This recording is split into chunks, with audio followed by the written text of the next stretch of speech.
We've got some big industry news to talk about today, as yesterday, some company with a funny name called Yahoo threw their hat into the daily fantasy ring.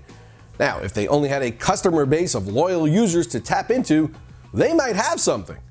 We'll talk about their new game and how their scoring works next. I'm Mike Cardano with RotoExperts and the Fantasy Sports Network, and this is your Daily Fantasy Minute. So let's get right to this. How do the rules work? Well, the first thing that you're going to need to know is that it works very much like DraftKings in the respect that it's a two-pitcher game, and they do allow late swaps. So it's user-friendly from that standpoint. Now, there's a $200 salary cap, so values are a bit more like your traditional season-long $260 leagues, which is nice as a point of reference to put things in perspective. But in my opinion, they clearly missed the boat here, because if they were going to do that, which is a great idea, they should have just gone all the way and actually made it $260, not $200. But look, it's just one man's opinion, albeit the right one. As for the scoring, again like DraftKings, they do not subtract any points when a batter makes an out. It's just a lost opportunity. The weighted scoring for each category is different than both FanDuel and DraftKings, so you'll need to pay attention to that, as it may make a difference in your roster composition strategies, with the most notable category being 8 points for a pitcher receiving a win.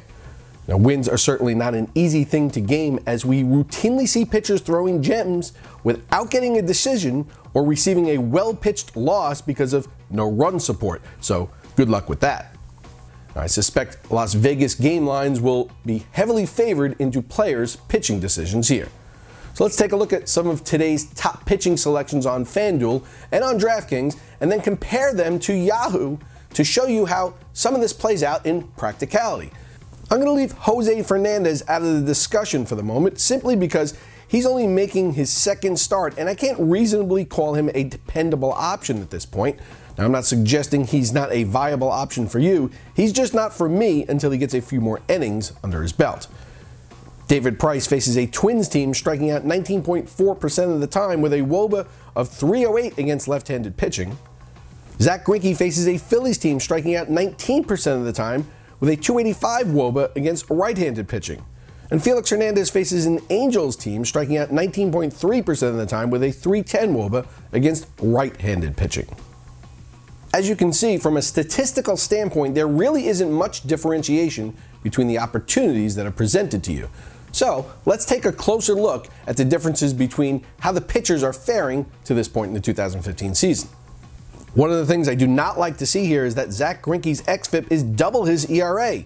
Don't get me wrong, it's still the best of the bunch, but it's not like he's actually throwing as well as his depressed ERA would suggest. And next, let's take a look at the pricing. Perhaps that will give you a clear-cut guide to go with. Here are the prices on FanDuel and DraftKings for these three pitchers, along with the percentage of your roster that you have to use if you wanted to play them. David Price actually happens to be the cheapest on both sites. Now, this is all pretty interesting stuff because the options are pretty close no matter how you size it up, except for the following. If you're playing on a one-pitcher site like FanDuel, you can make the argument that getting the 4 points for a win is huge. And since the Dodgers are a minus 400 favorite in the game with Zach Greinke facing Severino Gonzalez, that's where you got to go.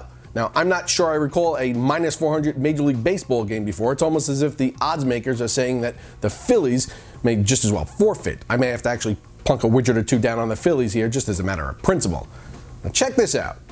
Over at Yahoo, you don't get a bump with 4 points for a win like at FanDuel. You get 8.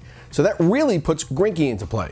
The other thing I'll point out here is that on Yahoo, these pitchers would be between 27 and 29.5% of your team's salary cap. And you still need to add another pitcher and an entire offense. So while it's not a one-pitcher site, it's really hard to win if you spend that much money and don't get the pitcher right on any given night.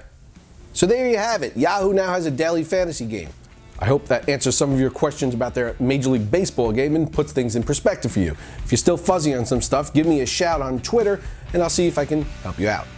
Now, for more expert insight and extraordinary perspective on the world of daily fantasy, head on over to dailyroto.com or keep it right here on the Fantasy Sports Network. Good luck today, everyone. I'm Mike Cardano, and this has been your Daily Fantasy Minute.